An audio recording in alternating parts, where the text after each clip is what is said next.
අයිබෝන් කියල පිළිගන්නවා මගේ YouTube channel එකට. ඉතින් අද මම ඔයාලට කියලා දෙන්න යන්නේ ප්‍රීමියර් වල සීක්වන්සයක් හදාගෙන ඒකට ෆයිල්ස් ඉම්පෝර්ට් කරගන්න කොහොමද කියලා. ඉතින් වීඩියෝ එඩිටින් කරන බිගිනර්ස්ලාට තියෙන බේසික් ප්‍රශ්නයක් තමයි ප්‍රීමියර් වල සීක්වන්සයක් හදාගෙන ඒකට ෆයිල්ස් ඉම්පෝර්ට් කරගන්න කොහොමද කියලා. ඉතින් අපි බලමු එහෙනම් කොහොමද ඒක කරන්න කියලා. ඉස්සෙල්ලාම අපි ප්‍රීමියර් software එක open කරගමු. ඊට පස්සේ ඔයාලට බලාගන්න පුළුවන් මෙතන පොඩි වින්ඩෝ එකක් ඕපන් වෙනවා. ඉතින් මෙතන අපි new project මෙතන ඔයාලට කැමති නමක් දෙන්න පුළුවන්. ඉතින් මෙතන ඔයාලට project එක save කරගන්න ඕන location එක දෙන්න පුළුවන්.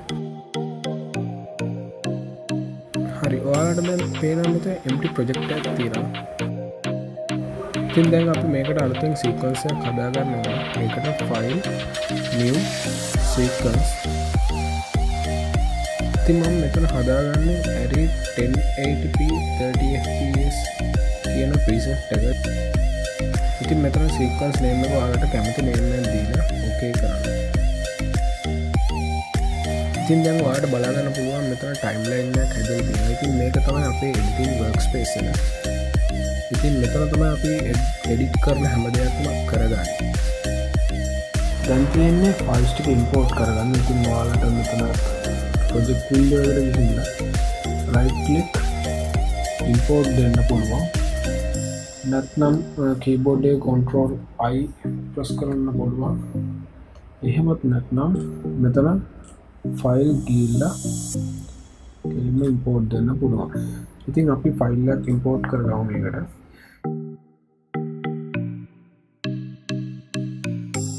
දැන් මේ පේනවා ඔයාලට දැන් ක්ලිප් එක ඉම්පෝර්ට් වෙලා තියෙනවා. ඉතින් මේ ක්ලිප් එකේ ඩබල් ක්ලික් කරාම ඔයාලට පේනවා මෙතන source monitor එකේ මේ වීඩියෝ එක තියෙනවා. ඉතින් අපි හිතමු දැන් අපිට මේ ක්ලිප් එකම ඕන වෙන්නේ නැහැ වීඩියෝ එකට. අපි හිතමු දැන් ක්ලිප් එකට ඕන වෙන්නේ මෙතන ඉඳලා යන ටිකට. ඉතින් අපි ඒකට කරන්නේ keyboard එක I press කරලා in point එකක් හදාගන්න මෙතන.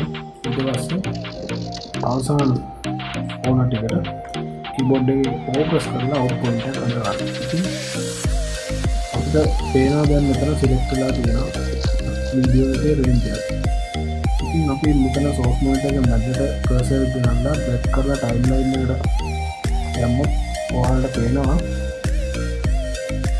පොඩි window එකක් open වෙනවා. ඉතින් මේකේ ඔයාලා keep existing settings දෙන්න.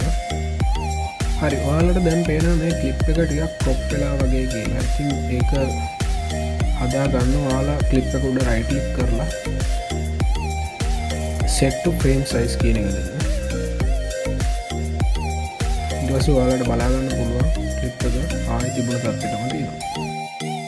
ඉතින් අද ඔයාලට දැනගන්න ලැබුණා කොහොමද ප්‍රීමියර් වල සීක්වන්ස් එකක් හදාගෙන ඒකට ෆයිල්ස් ඉම්පෝර්ට් කරලා ටයිම්ලයින් එකට ඩ්‍රැග් කරලා දාගන්න කියලා. ඉතින් මේ වීඩියෝ එක බලලා හොඳයි නම් ෂෙයා කරන්න.